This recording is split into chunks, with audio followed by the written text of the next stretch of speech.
আপনাদের সাথেও কি ঠিক এরকমটাই হয়? এই যে আমার ছোট্ট মেয়েটা স্কুল থেকে এলো, এসেই জড়িয়ে ধরল।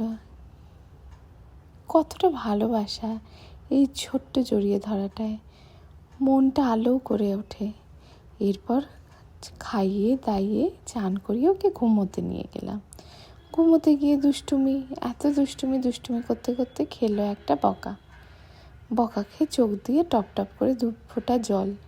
সেই জল দেখেই মনের ভেতরটায় কি কষ্ট হয় বুঝতে পারি না। মা হলে সবাই বলে বাচ্চাকে শাসন করা উচিত, ঠিক পথে নিয়ে যাওয়া উচিত। আবার বাচ্চাকে শাসন করলে তার চোখে জল চলে আসে, এটা দেখে তো মনটা গলে যায়, খুব কষ্ট হয়। আপনারা কি করেন?